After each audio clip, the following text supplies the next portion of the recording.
Good morning, dear students. We were discussing about the chapter gravitation, and we have covered a lot of things in previous classes. Okay.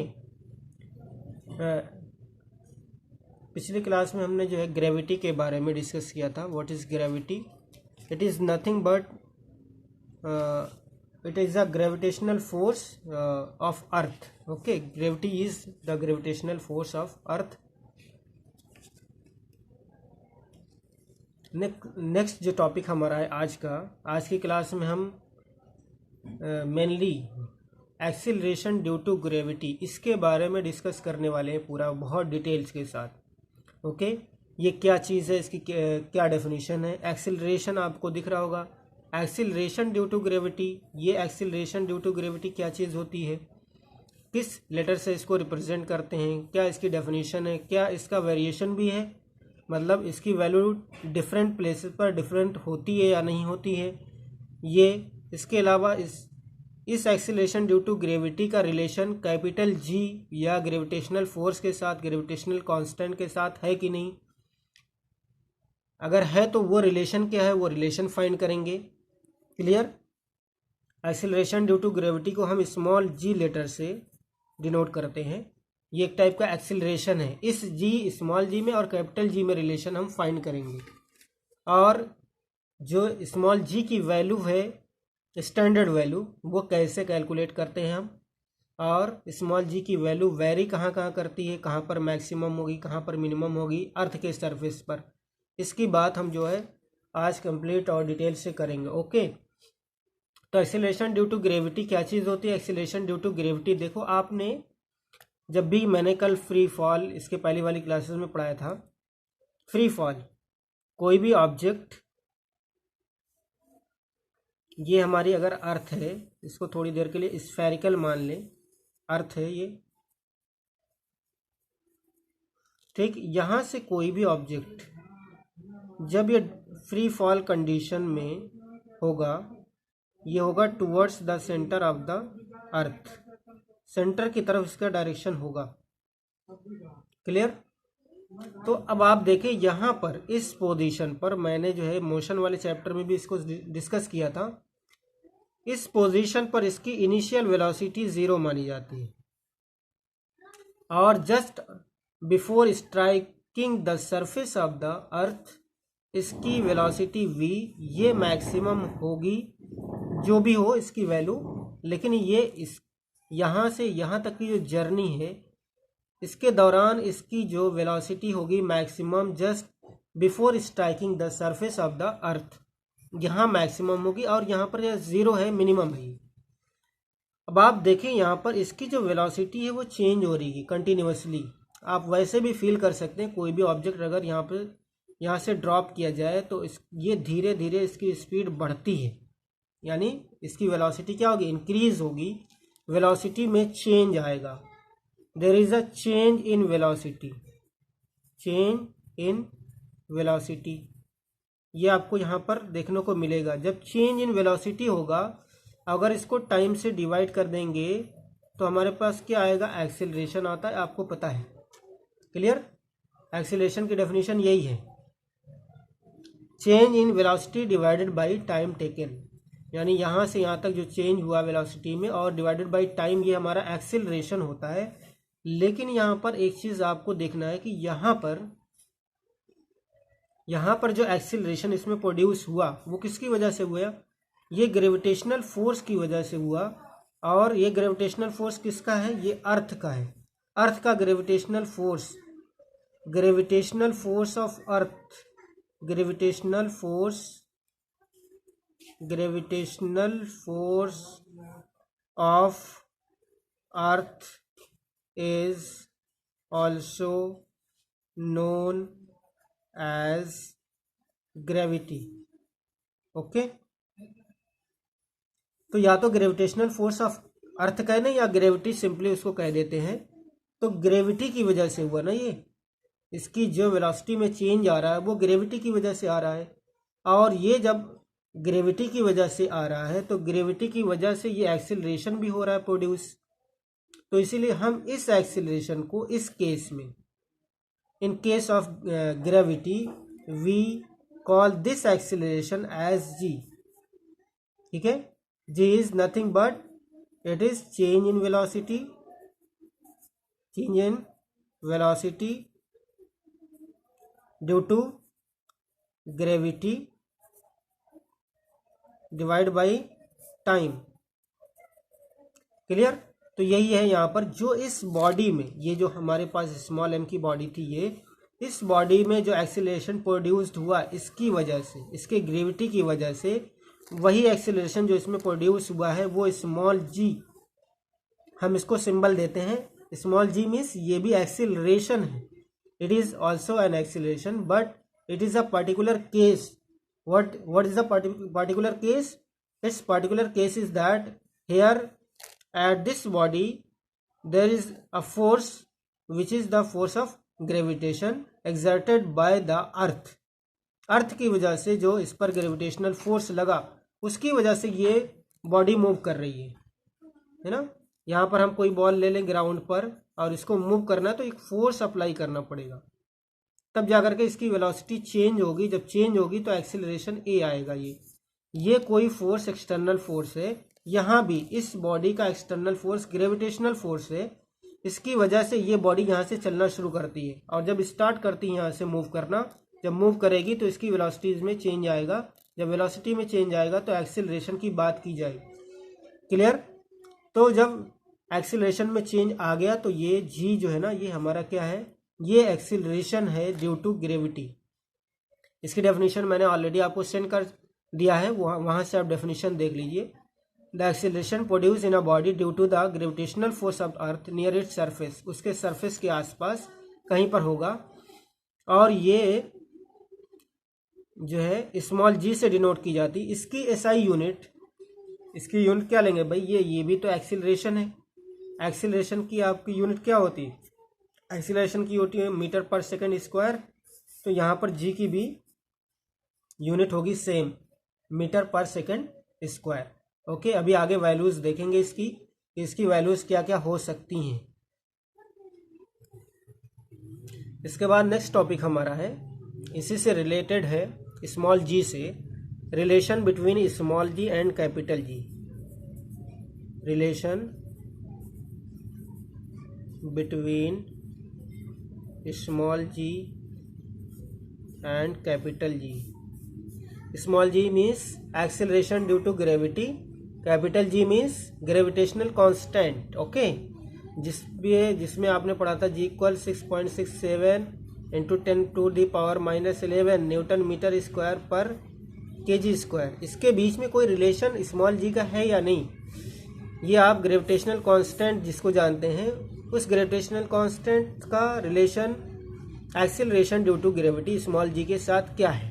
तो हम देखो यहाँ पर अर्थ को जो माना था हमने अभी इस केस में, तो सपोज कर रहे हैं इस पर जो फोर्स एक्टिंग है वो एफ है, इस पर towards the centre of the अर्थ। ये फोर्स लगा रही कौन, सेंटर अर्थ लगा रही है। और इसकी डिस्टेंस सपोज करें, इसका मास कैपिटल एम है, इसकी डिस्टेंस स्मॉल डी है यहाँ से लेकर के सेंटर तक। क्लियर? तो सपोज कर यहाँ पर आपको एज्यूम करना है, या हमें एज्यूम करना है कि अर्थ एक स्फीयर है थोड़ी देर के लिए। Let earth is a sphere of radius r. इसकी रेडियस कितनी है, इसकी रेडियस आर है। क्लियर?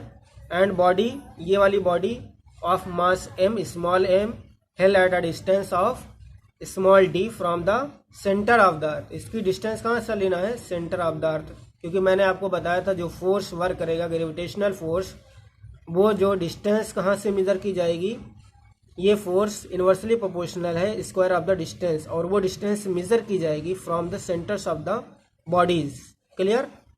तो हम यहाँ पर सेंटर से डिस्टेंस लेंगे दोनों की। इतनी चीजें हो गई। अब देखो according to Newton's law of gravitation, ये एफ इक्वल क्या होगा, capital G m1 m2 divided by d square clear. लेकिन हमारा यहाँ पर M1 M2 अलग अलग है। कैपिटल जी तो सेम है, M1 अगर उसको मान लें छोटी वाली बॉडी को, यहाँ पर स्मॉल m ले रखा है, यहाँ पर कैपिटल M, तो यहाँ पर हमारे पास हो जाएगा कैपिटल M अर्थ का मास, स्मॉल m बॉडी का मास, और ये डिस्टेंस d², ये d ही ले रखा है। ये इक्वेशन 1 हमारा हो गया। और दूसरी चीज़ सोचें, अकॉर्डिंग टू, ये किसके अकॉर्डिंग है? Newton's law of gravitation. Clear. एक और न्यूटन ने लॉ दिया था फोर्स का, second law of motion, according to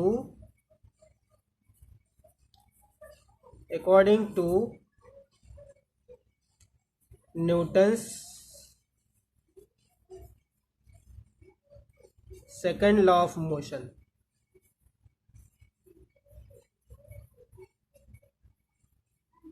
आपने पढ़ा होगा F = ma। क्लियर।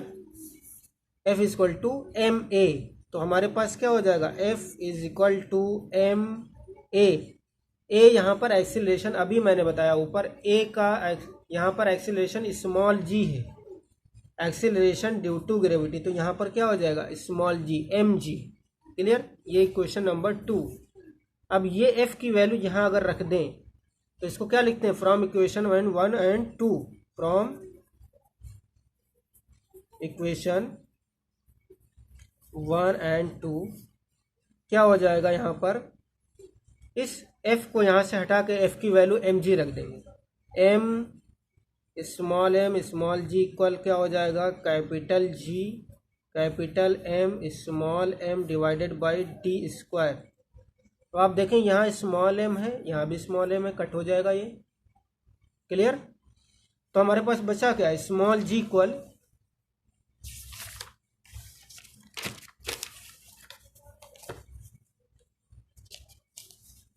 कट करने के बाद हमारे पास क्या रह गया? स्मॉल g इक्वल m तो कट गया है, राइट हैंड में बचा capital G capital M divided by r²। Clear. Sorry d²। Small g equal capital G capital M divided by d²। ये हमारे पास रिलेशन आ गया, इसमें स्मॉल g और कैपिटल G में। ये क्वेश्चन नंबर कोई 3 है, कुछ भी मान लो, ये एक रिलेशन शो करता है स्मॉल g और कैपिटल G में। लेकिन कब? जब कोई भी, ये अर्थ है हमारी, ये ऑब्जेक्ट छोटा सा है कोई, इसकी डिस्टेंस कहाँ से? इसके सेंटर से कितनी है? d है। इसकी रेडियस r है, इसका मास कैपिटल M, इसका मास स्मॉल m, इस केस में। ठीक है। तो ये क्या है? This shows a relation between small g and capital G। Equation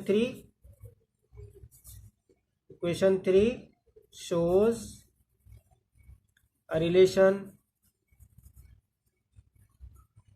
between small g and capital G when an object is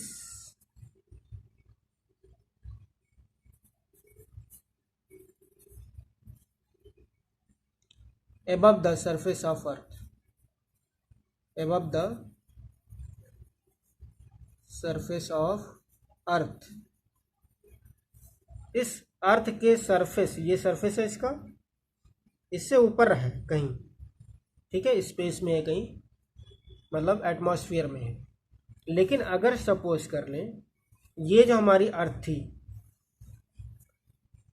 जिसके स्फीयर अभी मान रखा था थोड़ी देर के लिए, इस अर्थ का सेंटर, इस अर्थ का सेंटर ये है, ओ मान लेते हैं, और इसकी रेडियस r है। ये ऑब्जेक्ट जो ऊपर यहाँ था उसको यहाँ पर लाकर रख दें, इस पर, तो इसकी डिस्टेंस अब क्या रह जाएगी? अब तो r ही रहेगी ना डिस्टेंस। जब ये ऑन द सरफेस ऑफ अर्थ हो जाएगा तो ये डिस्टेंस d किस में कन्वर्ट हो जाएगी? r में कन्वर्ट हो जाएगी। तो ऊपर के रिलेशन में जो इक्वेशन नंबर 3 में है, तो स्मॉल g इक्वल क्या हो जाएगा? स्मॉल g इक्वल हो जाएगा हमारे पास capital G capital M and divided by r square. क्यों, ये कौन सा है, ये भी एक रिलेशन है, this is also a relation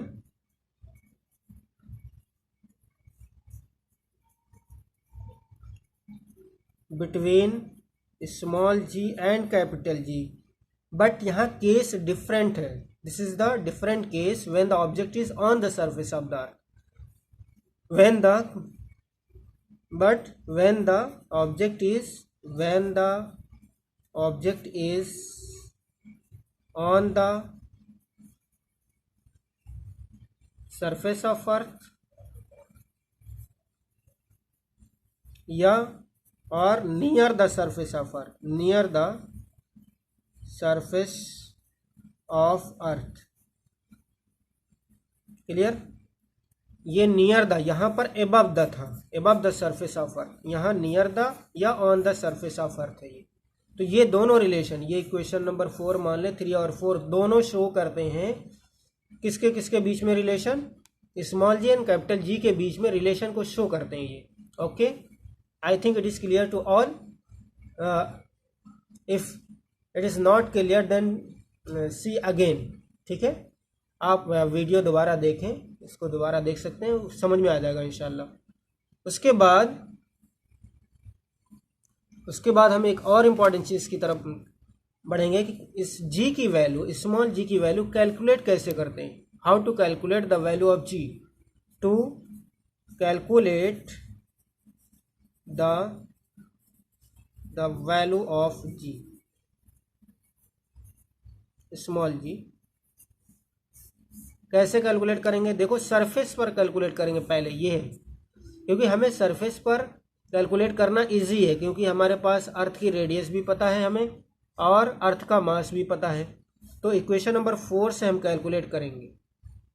we know that, यहाँ पर हम जानते हैं small g equal capital G capital M and r square, where capital M equal to क्या है, mass of earth, where capital M equal to where capital M is equal to mass of earth,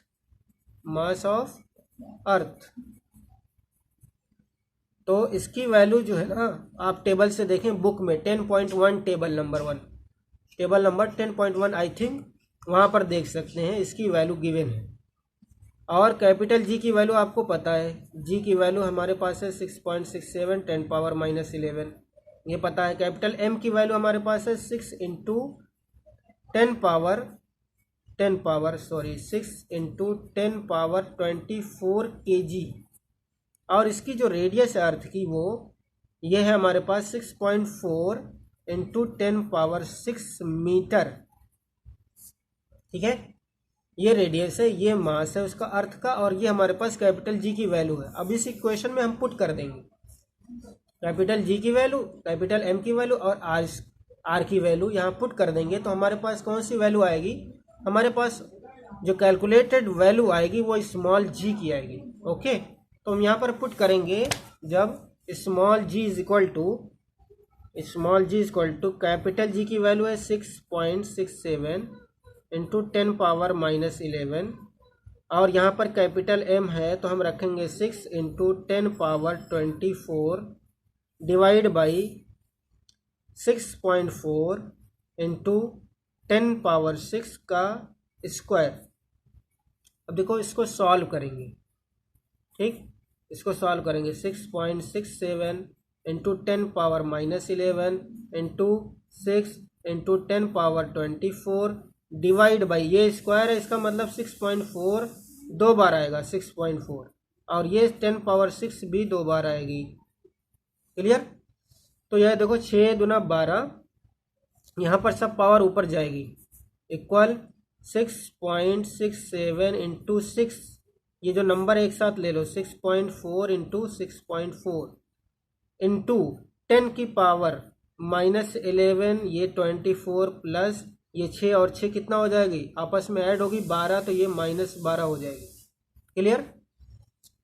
तो small जी की value जब calculate करेंगे, ये number तो ऐसे रहेगा, इसमें कितनी पावर बची 12 और 11 कितनी होगी 23 और ये 10, सिर्फ 10 रह जाएगा, तो 6.67 इंटू 6 इंटू 10 पावर 1 बचेगी, डिवाइड बाई 6.4 इंटू 6.4। आप इसको कैलकुलेट कर सकते हैं, अब ये इजी हो गया। तो नियर अबाउट वैल्यू जो आती है इसकी 9.8 आएगी। क्लियर। और ये क्या होगी, मीटर पर सेकंड स्क्वायर में आएगी, क्योंकि ये एक्सीलरेशन है, acceleration due to gravity. Okay, इस तरीके से हम जी की वैल्यू, स्मॉल जी की वैल्यू कैलकुलेट करेंगे। और एक चीज़ आप यहाँ पर इम्पॉर्टेंट चीज़ जो देख सकते हैं क्या है कि जो जी की वैल्यू कभी कभी हम जी की वैल्यू 10 मीटर पर सेकंड स्क्वायर भी लेते हैं। ये किस लिए है, only for making calculation easy.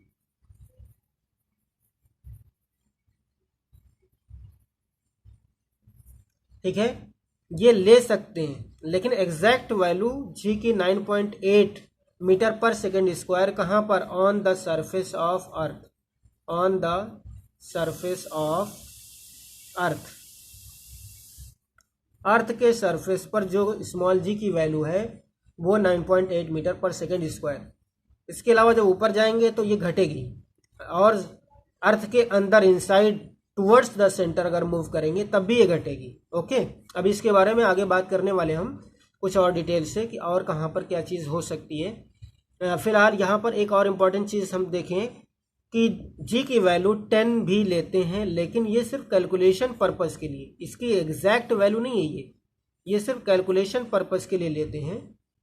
ये हमारा कैलकुलेशन इजी हो जाए, क्योंकि जो है 10 से मल्टीप्लाई करना कहीं पर वो इजी होता है ज़्यादा, तो हम कैलकुलेशन पर्पस के लिए इसको 10 ले सकते हैं, लेकिन ये एग्जैक्ट वैल्यू नहीं होती। एग्जैक्ट वैल्यू हमारी 9.8 मीटर पर सेकेंड स्क्वायर है। उसके बाद value of g changes from place to place on the surface of earth. ठीक है, अब इम्पॉर्टेंट कुछ पॉइंट्स हैं रिलेटेड टू स्मॉल जी।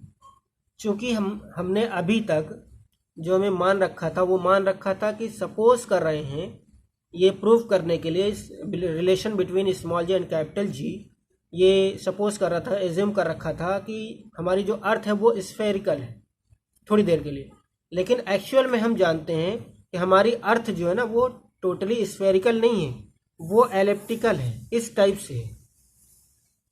आपने ज्योग्राफी वगैरह में पढ़ रखा होगा इसको। ठीक है, तो ये वाली लाइन इसकी क्या होती है, इक्वेटर, इक्वेटर, और ये हमारा जो पोल्स वाली लाइन है ये इस तरीके से पोल्स होते हैं। ये कौन सा पोल है, ये आपका नॉर्थ पोल होता है, और ये हमारा साउथ पोल है। क्लियर। और ये इक्वेटर है, इक्वेटर। अब आप देखो ये इसका सेंटर है, यहाँ पर अगर कोई ऑब्जेक्ट है और यहाँ पर है, तो इसकी जो सेंटर से डिस्टेंस है ये ज़्यादा है।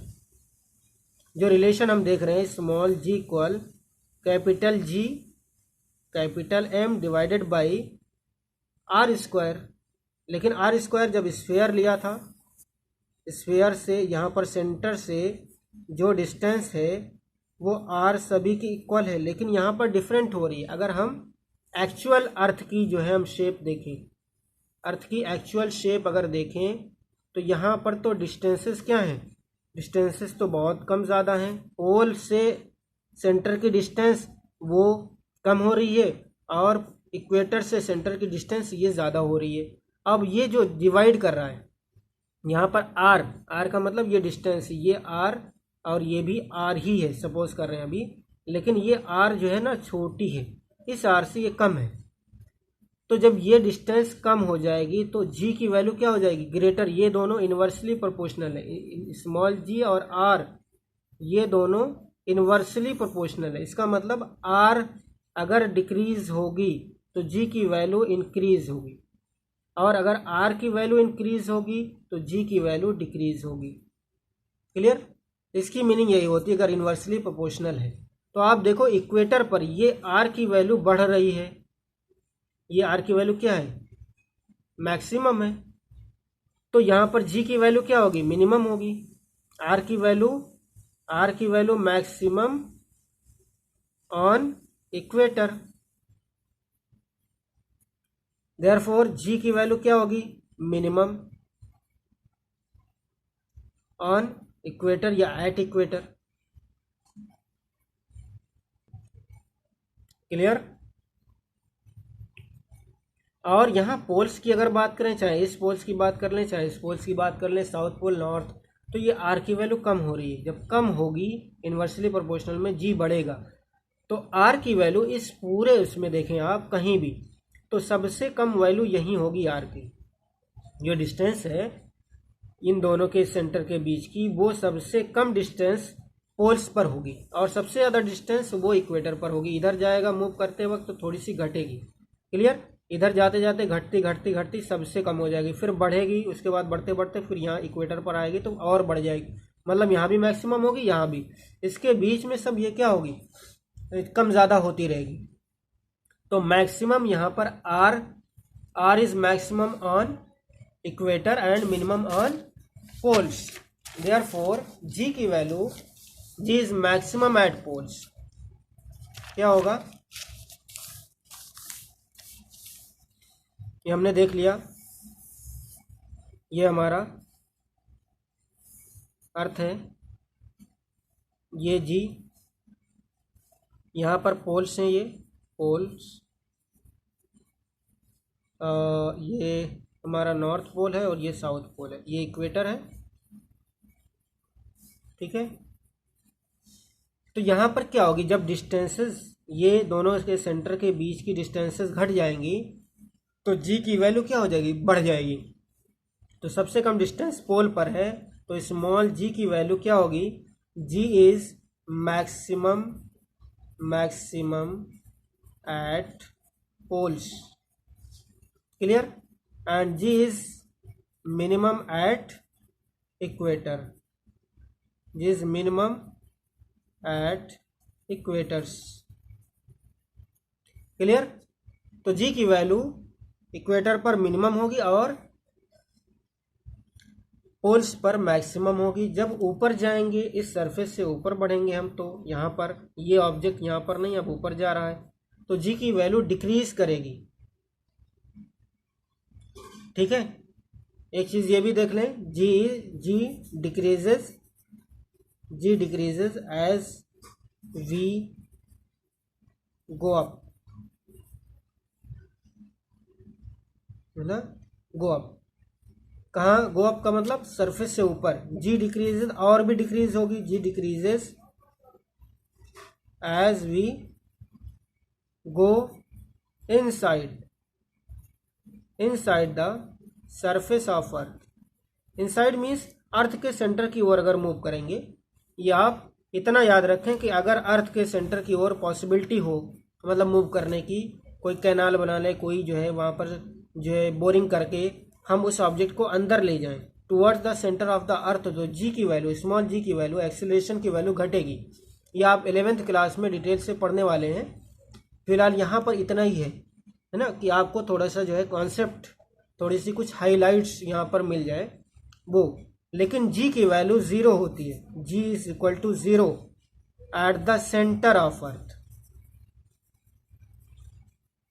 Centre of earth. सेंटर कहाँ पर है, ये सेंटर है इसका, ये सेंटर। यहाँ पर जी की वैल्यू क्या होगी, 0 होगी। यहाँ पर जी की वैल्यू क्या होगी, जी की वैल्यू यहाँ पर मैक्सिमम होगी, और यहाँ पर जी की वैल्यू क्या होगी, मिनिमम होगी। ये बात आपसे कह रही है, ये कॉन्सेप्ट इसी पर बेस्ड है। यहाँ पर मिनिमम होगी, जी की वैल्यू 0 कहाँ पर होगी, centre of the earth, earth के सेंटर पर जी की वैल्यू 0 हो जाएगी। क्यों से, वहाँ पर बहुत सारे फैक्टर्स ऐसे हैं जो डिपेंड करते हैं, वो आप हायर क्लासेस में पढ़ लेंगे। एक और इम्पॉर्टेंट फैक्टर है, जो रिलेशन आपने लिया था, small g equal capital G capital M divided by r square.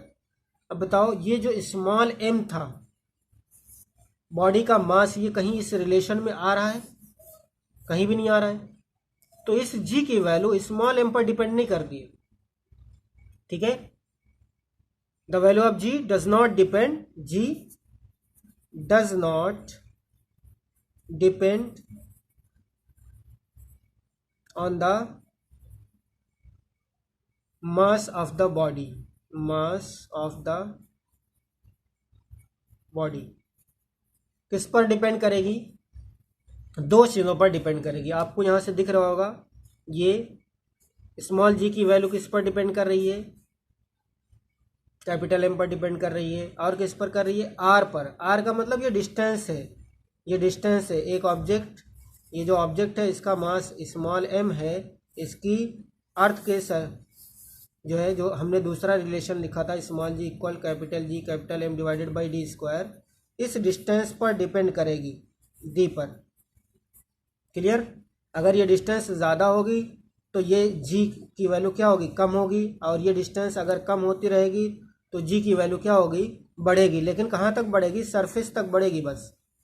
ठीक, यहाँ पर आकर के मैक्सिमम हो जाएगी। और जैसे इनसाइड जाएंगे आप तो फिर जी की वैल्यू डिक्रीज होगी, घटने लगेगी। और सेंटर पर जाते जाते इसकी वैल्यू कितनी हो जाएगी? 0 हो जाएगी। क्लियर? तो इतनी चीज़ें आपको पढ़ना था। और कुछ और भी हैं कि अगर जी ये हम ऊपर जाते रहें, ये ऑब्जेक्ट ऊपर जाता रहे, तो इसमें जी की वैल्यू कितनी घट जाती है? Acceleration due to gravity. ठीक है, इसके मास पर, इसका मास तो डिपेंड नहीं करता स्मॉल जी पर, ये डिस्टेंस डिपेंड करती है। अगर हम सरफेस से ऊपर बढ़ते रहे तो एक टेबल है हमारे पास, ये मैंने बना रखा है किसी बुक से, एक इन्फॉर्मेशन ये आपके लिए है। इस टेबल में क्या है कि देखो, height above the surface of अर्थ, अगर अर्थ के सरफेस से 200 किलोमीटर ऊपर देखें तो स्मॉल जी की वैल्यू रह जाती 9.23। एक्चुअल वैल्यू कितनी है? 9.8। ठीक है, 1000 किलोमीटर ऊपर चले जाएं तो इसकी वैल्यू हो जाती है 7.34। 5000 किलोमीटर ऊपर पहुंच जाएं तो इसकी वैल्यू बहुत कम हो जाती है, 3.08 हो जाती है। और 10,000 किलोमीटर ऊपर पहुंच जाएं तो इसकी वैल्यू रह जाती है 1.49। और अगर 20,000 किलोमीटर अर्थ के सरफेस से ऊपर पहुंच जाए स्पेस में तो इसकी वैल्यू 0.57। क्लियर? और एक और इम्पॉर्टेंट यहाँ पर टर्म है, इंटरप्लेनेटरी जो स्पेस होता है।